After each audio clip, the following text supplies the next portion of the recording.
Does this happen to you? You bend forward and you get a sharp pain in the back, it shoots down the leg, or perhaps you're sat down for a long period of time and you start to feel that pain in the buttock building down the leg. Well, you've got sciatica, and sciatica is a pinched nerve in the back or the buttock which sends the pain straight down the path of the sciatic nerve, which is often down the back of the leg or even at the front of the shin.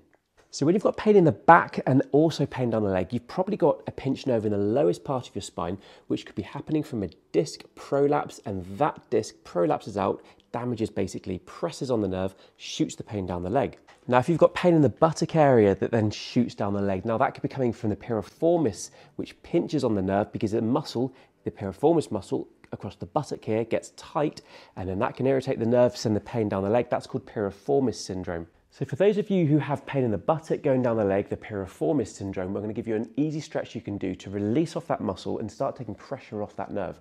So when you're sat in a chair, bring your foot across like this, let that knee drop down and lean yourself forwards. You should feel a stretch right in that piriformis. Hold it there for a minute and do that one 5 times a day. Something you can also do is get a tennis ball, place it on the floor and sit on it. So you're sat on the ball right in the buttock area. It's going to be painful, but you hold it there, and as you hold it there, the pain will drop down, and that is a sign the piriformis muscle is releasing and letting go.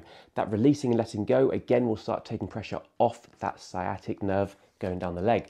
Do that one, hold it for 30 seconds, 10 seconds, a minute, whatever it needs to be till it eases off, and do that on 5 times in the buttock area every single day. So for those of you who've got back pain and also pain shooting down the leg, as we said before, that's likely coming from a pinched nerve in the lower back, which presses on the nerve and then sends that pain down the leg. You're going to decompress your spine, and here's the way you can do it. So you find a desk or a kitchen counter, place your elbows on and let your legs drop off so that you're distracting your spine, taking pressure off the nerve. It looks like this. So on here, and let your hips hang off and just stay there with your hips hanging, and it's as easy as that. You can do it from a pull-up bar or a door. Either way, just let your body hang and distract your spine, and over time that pressure will come off the nerve. Think of it this way: if you want to do the opposite and compress the nerve more, you'd squeeze the spine and compress it, and that would make the disc bulge out more, which would press on the nerve more.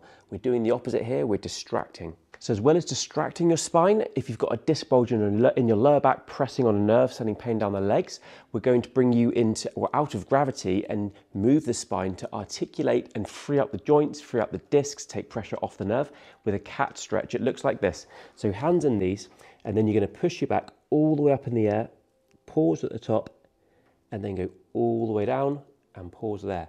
Full range of motion, all the way up, all the way down, and then once you've done that, you can go side to side.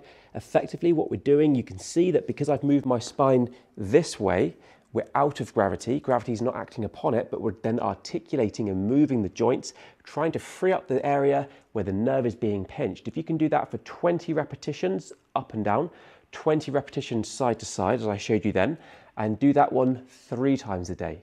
So you've got a bunch of exercises to do. If you're unsure whether you're getting piriformis syndrome that's causing sciatica or a disc bulge which is causing sciatica, it doesn't actually matter too much, because what you need to do is all of the exercises I've given you today, all 4 of them, and at least you're going to be hitting the nail on the head with at least 1 or 2 of them. So do them all.